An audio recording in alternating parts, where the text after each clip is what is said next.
I've had several people reach out to me and ask me if I've done a video describing my growth or development of this business from a couple of hives to a commercial operation. And I love talking about business. I love talking about life. And so here's part one of what will be a multi-parted series. But in this part one, I want to talk about 5 key principles that I've found that are by far, in no way is this a comprehensive list.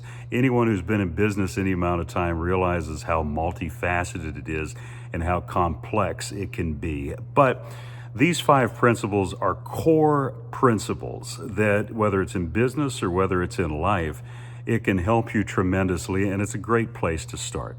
Just a quick background on our business, our commercial beekeeping operation. I started this back in 2018. And last year we grossed a little over 1.2 million in income. That's gross income, not net income. But on net income, even though I don't want to share that here, that's actually been quite decent as well. And we feel very fortunate and blessed for that. So just kind of put you on the, give you a context of what our operation is size-wise and what we do. The first principle I find, and this is universal in business, of going from a hobbyist to commercial, or from an employee to a boss or a business owner, you have to ask yourself, do you have the mindset of a business owner? And what is the mindset of a business owner? What is the mindset of an entrepreneur? It's a person that is absolutely obsessed with creating value for the customer and for the marketplace. It's a person who goes out of their way to listen actively and observe actively and use all of their senses to see, is there a gap in the marketplace that I can fill, and to do it more excellently than anybody else. Last year, I was told, I never verified this, that we were the largest nuke supplier in Washington State. Once again, on the western side of the Cascades, I have no doubt. But it was one of those things that I saw a need, that there was a lot of people selling nukes, but there was no customer service. And that's why I started doing this. I didn't start it to try and build some business. I saw a need where customers were coming in people who wanted to get involved in beekeeping. And a lot of times the places they'd buy nukes would be, here's your nuke, don't call us, if you kill them, that's your problem. And I'm like, God, this is a need in the marketplace. We need customer service, and we need to be supportive with people who want to experience this incredible insect, the honeybee. So number one, when looking at creating a business or scaling, say if you're a hobby beekeeper and you want to scale to commercial, where's the niche? Where's the part in the industry or in the marketplace that you can fill and that you can serve, and to do it better than anybody else? Not to try and compete against anybody else, but rather to serve the customer as absolutely best as you can. I've got my notes here to the side, so if you see me looking. Number 2, who are you? What are your strengths? What are your weaknesses? There's a free, assessment that Tony Robbins, who's one of the greatest in his industry of self-development and also just personal performance, personal and professional performance. The guy has coached presidents, coaches the top athletes, movie stars, across industries everywhere. And I've been very fortunate to be actually a part of a lot of his teachings, or in a lot of his teachings, and the guy is absolutely brilliant. But you need to identify, what are you bringing to the marketplace? And what are your weaknesses? What are your strengths? And this is not one of those things, especially on the weakness side, this isn't so you can beat yourself up or feel inadequate, but rather in business, and I would argue in life, but especially in business, if you fail to be 100% truthful with yourself, it is going to come back to bite you, and it's going to hurt a lot. And so when you're the one doing the due diligence for yourself to say, okay, you know what am I really good at and can knock out of the park? And what am I really bad at that I either need to find a partner or find a professional that I can hire? Here's one example, is I can't tell you how many people that I've talked to that are starting a business that are doing their bookkeeping or their taxes themselves to save money. Absolutely stupid, one of the most ridiculous things you can do. If you have a background in tax planning, a background in bookkeeping, that's different. You can start there, but even at that, there's going to come a point where your business, if you're doing well and if you're serving the marketplace in a valuable way, that your business is going to grow to a point of where it needs your expertise in other areas other than your bookkeeping or what have you. And that's in anything. So anyways, who are you? What are your strengths? What are your weaknesses? Take that free assessment there in the links. A last note on this, there's a book called E-Myth by Michael Gerber.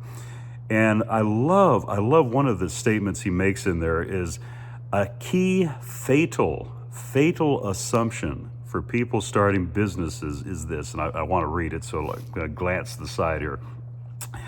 A fatal assumption is believing that that understanding the technical work of a business is the same as understanding the business that's doing the technical work.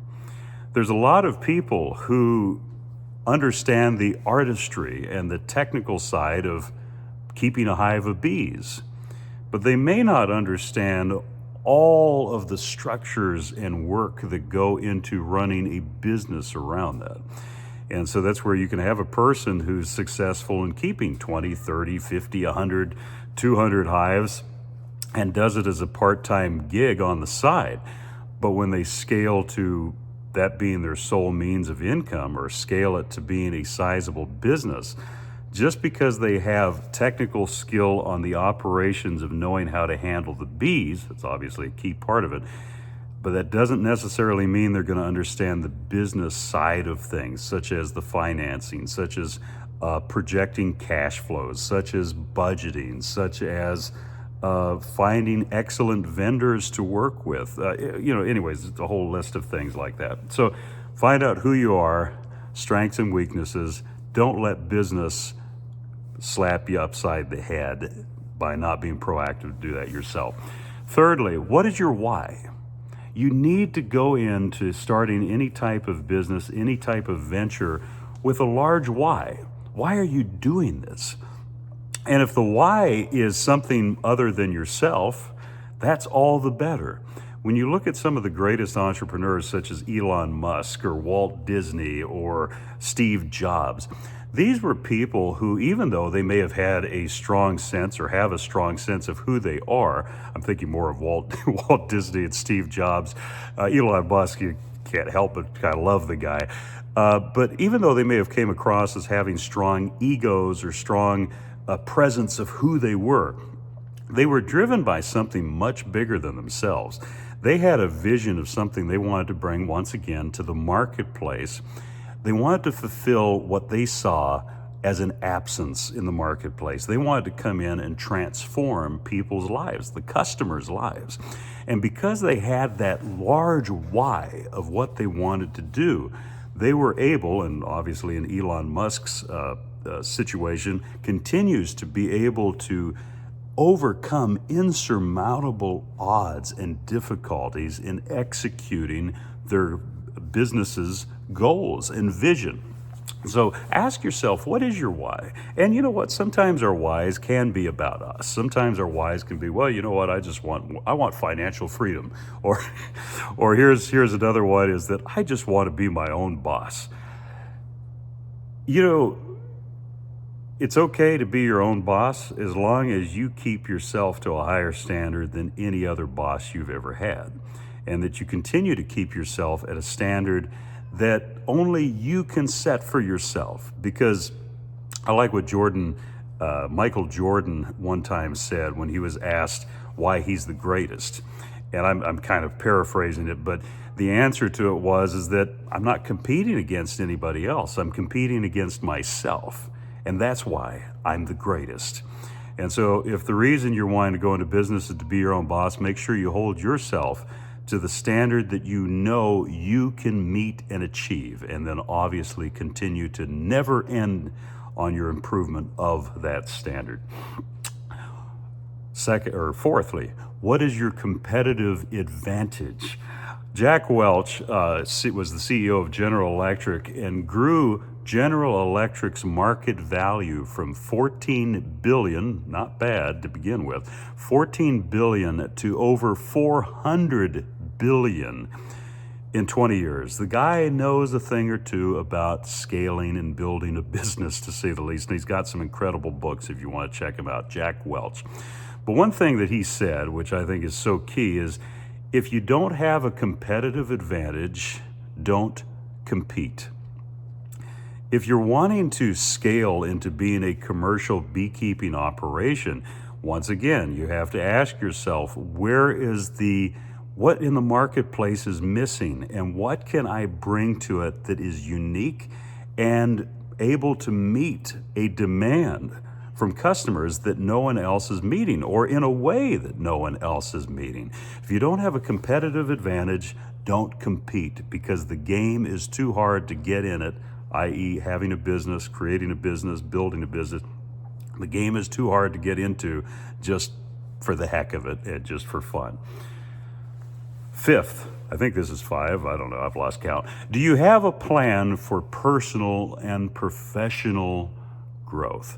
I read this quote by Salvador Dali, which is one of my favorite artists, that every act of creation is preceded by an act of destruction. We often refer to the metamorphosis of a caterpillar into a butterfly, but the principle is exactly the same, is that when you're wanting to transform your mindset into one of a business owner, there is going to be destruction before the creation of something new. There's going to be a lot of beliefs about yourself, about life, about business that are going to have to be destroyed in order to make room for the new. The key is to train your mind, and this takes time, and it takes patience, and it takes effort. The key is to train your mind to see that destruction as a gift and a promise of the new life that is to come. So that when you run into difficulties in business, and when you run into days where you really question whether you're going to be able to do this for a moment longer, and there will be days like that if you're a business owner, it's those type of days where you can dig deep if you've built the reservoir in your mind and in your body for it. You can dig deep and say, if only I keep moving forward, there's something on the other side of this that I can learn from, I can be better from, I can improve myself professionally, I can improve myself personally. There's no guarantees of, quote unquote success in business, but there can be the guarantee of no matter what you face in business and life, that you can take value from it and learn and better yourself, and then turn around and serve others. That's where the real juice is. Serve others with the value of what you've learned and taken away. Lastly, what's your business model and your market focus? And let me just simplify it this way, is that I've seen so many people that there's such demand for everything bees related. I mean, I said the only thing that we haven't figured out to market from bees is their poop, and I have no doubt that at some point in the future we'll figure out something for that. But the marketplace right now, the demand for everything bee related is incredible. It's an incredible time for our industry. But it can also pose a risk, especially for a new business starting out, because it's easy to spread yourself over a bunch of things. I want to produce pollen to sell. I want to produce propolis. I want to produce honey. I want to sell beeswax. I want to sell beeswax candles. I'll start grafting and selling my own queens. And you go in 20 different directions. But let me encourage you that focus is power. Start with doing one or two things. What I started with was nukes. That was it. I just wanted to buy bees, make lots of bees, produce nukes, sell the nukes. That was it. And then I started doing almond pollination, and then finally honey production was obviously a byproduct of it. And so that's where in this business, we only do three things. I've got a retail store where we do other things, but in this business, the commercial beekeeping part, we do nukes, almost flipped you off unwittingly there, nukes, almond pollination, and honey production if there's honey to produce. So even if the honey fails, we got the two solid ones are nukes and almond pollination. And so focus on one or two things that you can do in scaling your bee business and knock them out of the park and do them as excellently as possible. And once you have those systemized to the extent where they don't rely upon you personally to operate or execute them, then you can look at diversifying and exploring other opportunities. Anyways, so hopefully this was valuable to you. Please leave your feedback, comments, love to hear them. And anyways, thank you so much for your time. Catch you a little later.